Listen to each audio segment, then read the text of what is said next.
അതായത് പാലക്കാട് നഗരസഭയുടെ നോർത്ത് ഭാഗം ഉൾപ്പെടുന്ന 1 മുതൽ 14 ബൂത്തുകളാണ്. 104 ബൂത്തുകളാണ് ആകെ നഗരസഭാ പരിധിയിൽ വരുന്നത്. ആദ്യ റൗണ്ടുകൾ മുതൽ തന്നെ നിർണായകമാണ്. BJP അവരുടെ മേധാവിത്വം നിലനിർത്തണം. കഴിഞ്ഞ തവണ ആദ്യ റൗണ്ടിൽ 3658 വോട്ടുകൾ BJP സമാഹരിച്ച ഇടത്ത് ഇത്തവണ ആ വോട്ട് നിലനിർത്താൻ അവർക്ക് കഴിയുമോ എന്നത് പ്രധാനപ്പെട്ട ചോദ്യമാണ്. ഇതുവരെയും പാലക്കാട് അപ്ഡേഷൻ വേഗത്തിൽ വരുന്നില്ല.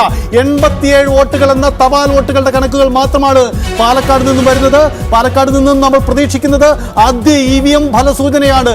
എന്താണ്, എങ്ങനെയാണ് പാലക്കാട് എന്ന് പറയുന്നത്? കൽപ്പാത്തി കൂടി ഉൾപ്പെട്ട പ്രദേശത്താണ് അല്ലെ?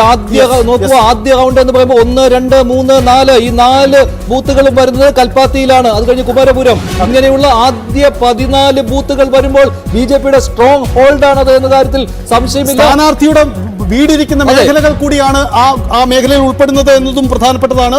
അതുകൊണ്ട് BJPക്ക് എല്ലാ അർത്ഥത്തിലും ആദ്യ റൗണ്ടിൽ തന്നെ ലീഡ് നിലനിർത്തിയേ പറ്റൂ. പിന്നോട്ട് പോയാൽ അതൊരു വലിയ തിരിച്ചടി സൂചനയായി തന്നെ കാണേണ്ടി വരും. ആദ്യ റൗണ്ടിന്റെ സൂചനകൾ എന്ത്? 87 വോട്ടുകളായി തപാൽ വോട്ടുകളുടെ ലീഡ് നിലയിൽ മാറ്റം വരുന്നു. പാലക്കാട് ചിത്രം അതാണ്.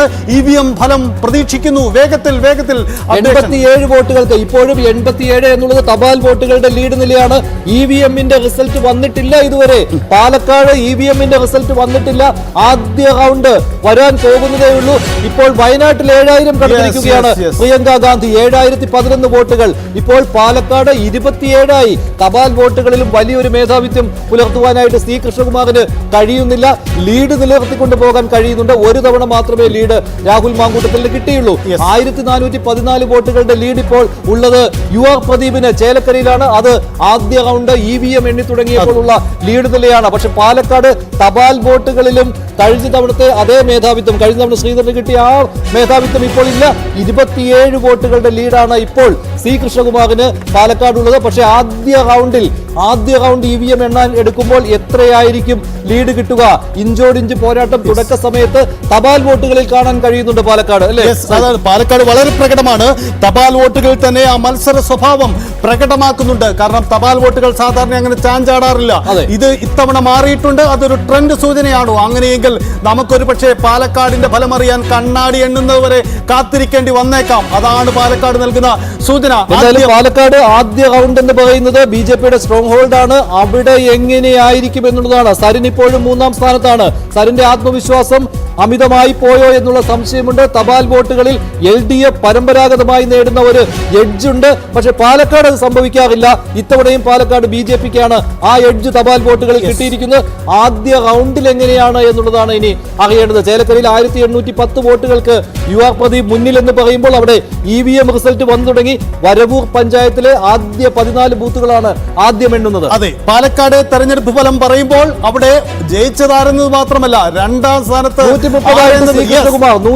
അവിടെ തപാൽ വോട്ടുകൾ സാവധാനമാണ് എണ്ണുന്നത്. ചേലക്കര പോലെ സ്പീഡില്ല. ചേലക്കരയിൽ എനിക്ക് തോന്നുന്നു 5 ടേബിളുകൾ ഉണ്ടായിരുന്നു. പാലക്കാട് PRD പറഞ്ഞത് 2 ടേബിളുകളിലായിട്ടാണ് തപാൽ വോട്ടുകളും സർവീസ് വോട്ടുകളും എണ്ണുന്നത് എന്നാണ്. അതുകൊണ്ടാണ് എണ്ണത്തിൽ കുറവാണെങ്കിൽ പോലും തപാൽ വോട്ടുകൾ എണ്ണി തീരാൻ സമയമെടുക്കുകയാണ്. പാലക്കാട് EVM എണ്ണി തുടങ്ങിയിട്ടുണ്ട്. നമുക്ക് പ്രതീക്ഷിക്കാം ഉടൻ അപ്ഡേറ്റ് വരും. എന്തായാലും പാലക്കാട് ആര് വിജയി എന്നതിനൊപ്പം തന്നെ 2ാം സ്ഥാനത്ത് ആര് എന്നതും വളരെ പ്രധാനപ്പെട്ടതാണ്. അതുകൊണ്ട് രണ്ടാമതെത്താനും അവിടെ മത്സരമുണ്ട്. അത് ഇടതുപക്ഷത്തിന്റെ ഒരു മത്സര സ്വഭാവവും കൂടി അതാണ്. അവരുടെ സ്ട്രാറ്റജിയും അതാണ്. അതുകൊണ്ട് ഒന്നാമതാര് രണ്ടാമതാര് എന്ന് പ്രത്യേകം നമുക്ക് പരാമർശിച്ചു പോകണം. ചേലക്കരയിൽ രണ്ടാമത് രമ്യ ഹരിദാസ് തന്നെയാണ്. അതിൽ സംശയമില്ലാത്ത കാര്യമാണ്. ചേലക്കരയിലെ ആദ്യ ലീഡ് എന്ന് പറയുന്നത് 1771 വോട്ടുകളുടെ ലീഡാണ്. അത് ആദ്യ റൗണ്ട് വന്നു കഴിഞ്ഞു എന്ന് വേണം കരുതാൻ. ചേലക്കരയിലെ ആദ്യ വോട്ടിംഗ് ചിത്രം കൂടി വരുന്നു. UR പ്രദീപ് സമാഹരിച്ചത് 3676 വോട്ടുകൾ. രമ്യക്ക് ലഭിച്ചത് 1905 വോട്ടുകൾ. BJPക്ക് ലഭിച്ചത് 802 വോട്ടുകൾ. 1771. അതെ, ഇത് പോസ്റ്റൽ വോട്ട്സ് എണ്ണി കഴിഞ്ഞു. ചേലക്കരയിൽ EVM എണ്ണി തുടങ്ങി. അങ്ങനെയാണ് ഇങ്ങനെ ഒരു റിസൾട്ട് വന്നിരിക്കുന്നത്. എന്തായാലും അടുത്തതായിട്ട് അറിയാനുള്ളത് പാലക്കാട് എങ്ങനെ ചിന്തിക്കുന്നു എന്നുള്ളതാണ്. പാലക്കാടിലെ ആദ്യ റൗണ്ട് എങ്ങനെയായിരിക്കും എന്നുള്ളതാണ് ഏറ്റവും പ്രധാനപ്പെട്ട കാര്യം. അതിലേക്ക് വരികയാണ്. ഇപ്പോൾ 130 വോട്ടുകൾക്ക് ലീഡ് ചെയ്യുന്നത് C. കൃഷ്ണകുമാർ. BJPയുടെ C. കൃഷ്ണകുമാറാണ്. പോസ്റ്റൽ വോട്ടിൽ രമ്യയുടെ ഇരട്ടിയോളം വോട്ടുകൾ അവിടെ ചേലക്കരയിൽ കിട്ടിയിട്ടുണ്ട് UR പ്രദീപിന് എന്നത് കൗതുകകരമായ കാര്യമാണ്. പക്ഷേ പ്രതീക്ഷിച്ചതാണ് ചേലക്കരയിലൊക്കെ LDFന് അനുകൂലമായ പോസ്റ്റൽ ബാലറ്റുകൾ പോൾ ചെയ്യുകയുള്ളൂ എന്നുള്ള കാര്യം. എന്തായാലും ചേലക്കരയിൽ കൂടുതൽ വോട്ടുകൾ പോസ്റ്റൽ ബാലറ്റിൽ കിട്ടിയതും UR പ്രദീപിന് തന്നെയാണ്.